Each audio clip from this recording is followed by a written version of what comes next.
حضرت عائشہ صدیقہ رضی اللہ تعالی عنہا سے کسی نے پوچھا تھا صحابہ کرام علیہم رضوان میں سے کہ اماں جی نبی پاک کے اخلاق کس طرح کے تھے؟ تو فرمانے لگی قرآن مجید ہی رسول پاک کے اخلاق ہیں۔ اور پھر حضرت عائشہ صدیقہ رضی اللہ تعالیٰ عنہ اس شخص سے کہنے لگیں چاہے تو سورہ مومنون پڑھ لو۔ تو انہوں نے یہ ابتدائی آیات سورہ مومنون کی جب تلاوت کی تو حضرت عائشہ فرمانے لگی یہی تو میرے نبی پاک کے اخلاق ہیں، اور یہی وہ آیات ہیں جن میں اللہ تبارک و تعالیٰ نے بندہ مومن سے تقاضا کیا ہے کہ اگر وہ جنت کا وارث بننا چاہتا ہے، جنت وہ جگہ ہے جہاں رسول کریم علیہ السلام کا قرب بھی ملے گا اور رب کریم کی زیارت بھی نصیب ہوگی، وہ مقام فلاح، وہ مقام کامیابی، وہ مقام جہاں اللہ تعالیٰ اپنے بندوں پر اپنی رضا نازل فرمائے گا، اس مقام کا نام مقام جنت ہے۔ تو اس سورہ مبارکہ کی ابتدائی آیات کے اندر اللہ تبارک و تعالیٰ نے ان صفات کا تذکرہ فرمایا ہے کہ اگر وہ صفات ہم اپنے اندر پیدا کرنے میں کامیاب ہو جائیں، معنی یہ ہے کہ ہمیں اللہ تبارک و تعالیٰ نے جنت کا وارث بنا دیا ہے۔ بڑے غور کے ساتھ سورہ مومنون کی ان ابتدائی آیات پر غور کرنا چاہیے۔ رب فرماتا ہے قد افلح المؤمنون، تحقیق مومن کامیاب ہو گئے۔ کون سے مومن؟ الذین ہم فی صلاتہم خاشعون، وہ جو اپنی نمازوں میں گڑ گڑانے والے ہیں، خشوع کے ساتھ، عاجزی کے ساتھ، انکساری کے ساتھ، ذوق کے ساتھ نماز پڑھنے والے ہیں۔ والذین ہم عن اللغو معرضون، اور وہ جو بیہودہ باتوں سے منہ پھیرنے والے ہیں، لغویات سے اپنا رخ پھیرنے والے، سنجیدہ لوگ۔ پھر ارشاد فرمایا والذین ہم للزکاۃ فاعلون، جو زکوٰۃ دینے کا کام کرنے والے ہیں۔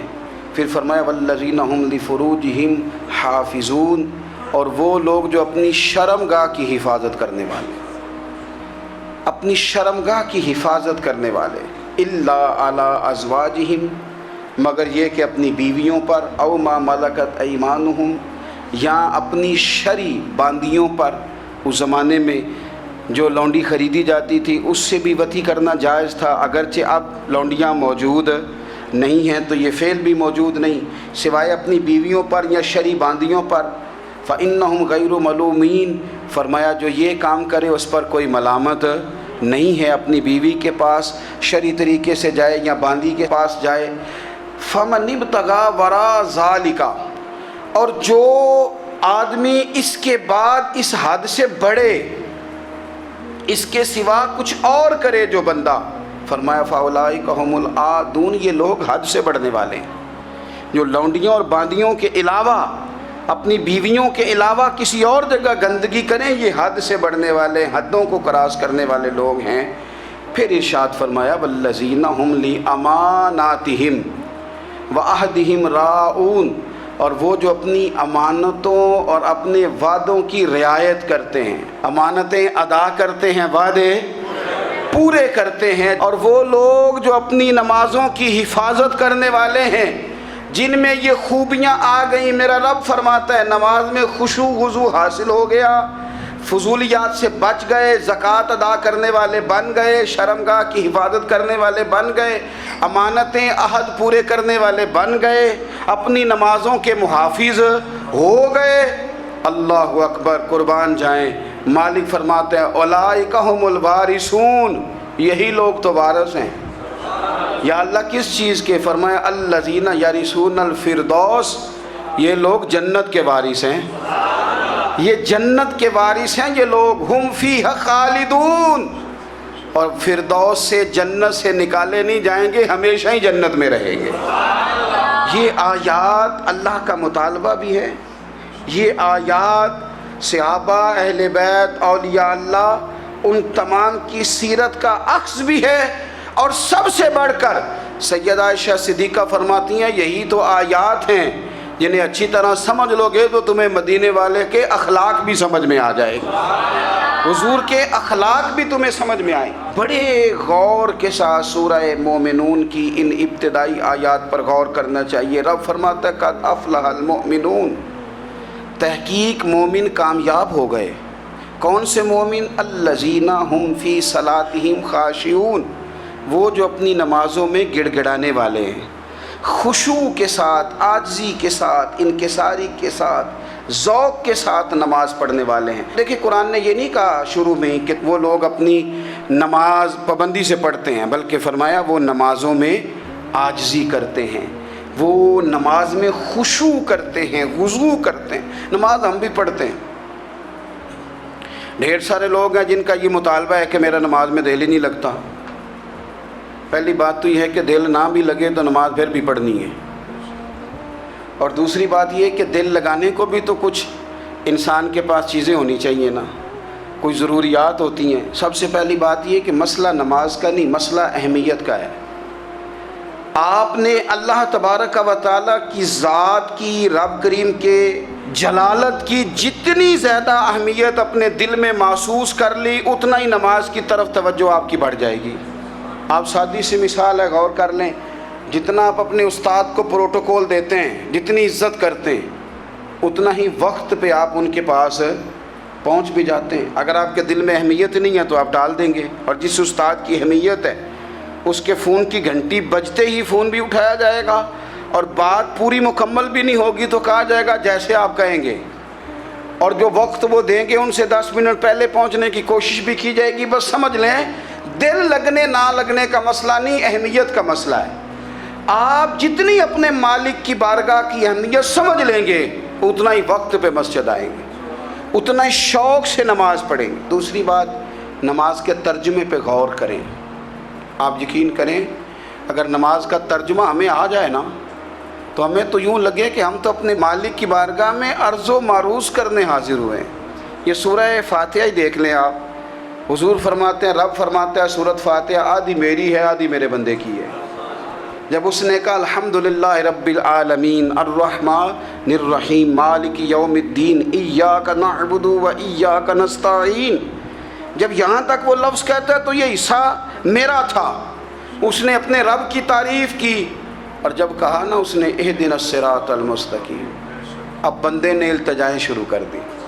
اس نے کہا کہ مالک بھی تو ہے، رحمان بھی تو ہے، رحیم بھی تو ہے، عبادت بھی تیری کرتے ہیں تو مدد بھی تو تجھی سے مانگنی ہے نا، اب مہربانی فرمانا اہدنا الصراط المستقیم، ہمیں سیدھا راستہ دکھا دے، صراط الذین انعمت علیہم، ان لوگوں کا راستہ دکھانا جن پر تو نے انعام کیا ہے، غیر المغضوب علیہم ولا الضالین، ان کے راستے پہ نہ چلانا جن پر تیرا غضب ہوا، جو گمراہ ہو گئے ان کے راستے۔ تو نماز میں جب ترجمے پر آپ کا غور ہوتا ہے تو آپ کا تو دل خود بخود لگ جاتا ہے، شوق بڑھ جاتا ہے آپ کا۔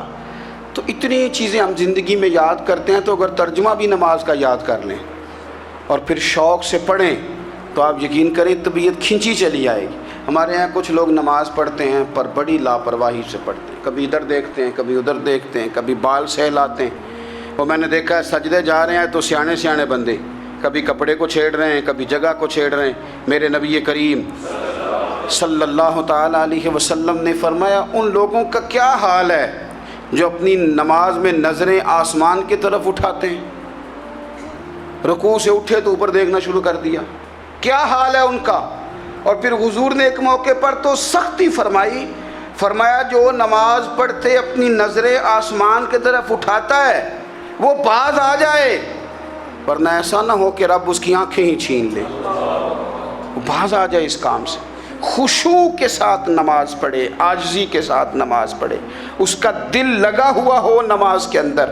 میرے نبی پاک صلی اللہ تعالیٰ علیہ وآلہ وسلم کے غلام حضرت انس بن مالک رضی اللہ تعالیٰ عنہ فرماتے ہیں کہ رسول پاک صلی اللہ علیہ وسلم نے مجھ سے فرمایا تھا کہ بیٹے نماز میں ادھر ادھر دیکھنے سے بچو، کیونکہ فرمایا نماز میں ادھر ادھر توجہ کرنا یہ بندے کو ہلاک کر دیتا ہے، ہلاکت ہے اس میں اگر تم نے ادھر ادھر توجہ ہوگی۔ نماز تم مالک کی بارگاہ میں کھڑے ہو اور تم دیکھ ادھر ادھر رہے ہو، تو ایک تو نماز عاجزی کے ساتھ۔ پھر فرمایا والذین ہم عن اللغو معرضون، وہ لوگ جو فضول باتوں سے، لغویات سے اپنا منہ پھیر لیتے ہیں، فضولیات سے۔ ہمارے ہاں نا بہت سارے لوگ ایسے ہیں جو بلا وجہ ان چیزوں میں دلچسپی لیتے ہیں جو ان کے مطلب کی نہیں ہے، ان کے مطلب کی مطلب آپ کسی سے ملیں کہتے ہیں کیا حال ہے؟ ٹھیک ہے جی۔ بچوں کا کیا حال ہے؟ ٹھیک ہے۔ بچے کتنے ہیں؟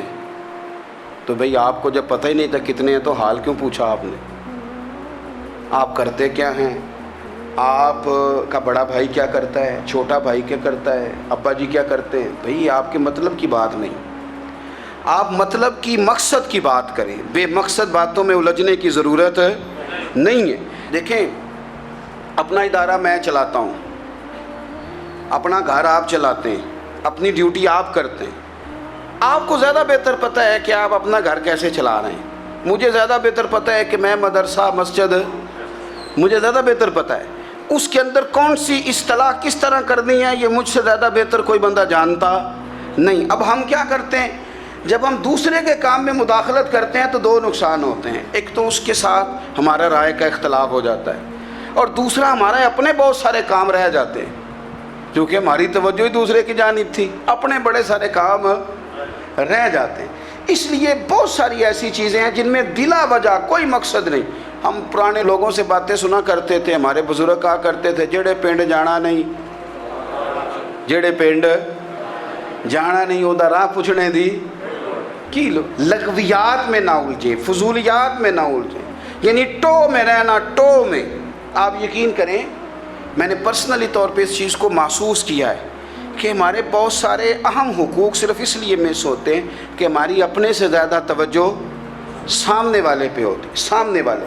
میں نے دیکھا بڑے بڑے عجیب سوال اور بڑے بڑے انوکھے سوال، مطلب یہ کہ اتنی لمبی چوڑی، اور لوگوں کو بڑا پتہ ہوتا ہے یہ فلاں آدمی جو ہے اس کے بچے کتنے ہیں، وہ بیاہ کہاں پہ ہیں، کس کس علاقے میں ان کی شادیاں ہوئی ہیں۔ اتنی تفصیلات کی ہمیں ضرورت نہیں ہے، ہم سے تو ہمارے بارے میں پوچھا جائے گا، تو ہمیں اپنا معاملہ بڑا صاف ستھرا۔ دیکھیں کیا سونی بات کی مدینے والے رسول نے، قربان جائیں حضور کے جملوں پر۔ ایک شخص نے پوچھا حضور سونا اسلام کون سا ہے، خوبصورت مسلمان کون ہے؟ تو نبی پاک صلی اللہ علیہ وسلم نے فرمایا وہ خوبصورت مسلمان ہے جو بات اس کے مقصد کی نہیں، بے معنی ہے، وہ بات وہ چھوڑ دے۔ بے مقصد باتوں سے الجھنا جو بندہ چھوڑ دے وہ مسلمان بڑا سونا مسلمان ہے۔ ہم کمزور اس لیے ہوتے ہیں کہ ہماری توجہ زیادہ دوسروں کی باتوں پر پڑتی ہے۔ پھر فرمایا والذین ھم للزکاۃ فاعلون، وہ لوگ جو زکوٰۃ دینے کا کام کرتے ہیں، صدقات کرتے ہیں، خیرات کرتے ہیں، وہ کامیاب ہو جاتے ہیں۔ پھر فرمایا والذین ھم لفروجہم حافظون، وہ جو اپنی شرمگاہ کی حفاظت کرتے ہیں۔ نوجوان میری بات پر توجہ کریں، فرمایا وہ لوگ جو اپنی شرمگاہ کی، والذین ھم لفروجہم حافظون، وہ لوگ جو اپنی شرمگاہ کی حفاظت کرتے ہیں۔ حضور غوث پاک رضی اللہ تعالیٰ عنہ فرمایا کرتے تھے دو چیزیں انسان اپنی سنبھال لینا، ایک پیٹ اور ایک شرمگاہ، تو فرماتے تھے ولایت اس کے بڑی قریب آ جاتی۔ ہم نہ ان لذات میں الجھ جاتے ہیں۔ سیانے سیانے بندے، روٹی کمر سیدھی کرنے کے لیے کھانی چاہیے، زبان کے ذائقے کے لیے نہیں کھانی چاہیے۔ یہ زبان کا ذائقہ لگ جائے یہ کہیں کا نہیں چھوڑتا انسان کو۔ اپنی شرمگاہ کی جو لوگ حفاظت کر لیتے ہیں، کوئی بڑے سے بڑا گناہ کرنے سے بھی بندہ کافر نہیں ہوتا، بندہ کفر کرنے سے کافر ہوتا ہے۔ گناہ بڑے سے بڑا کرنے والا بھی گناہ گار ہے، کافر نہیں۔ لیکن بعض گناہ ایسے ہیں جو جس وقت بندہ کر رہا ہوتا ہے اس وقت وہ مومن نہیں ہوتا۔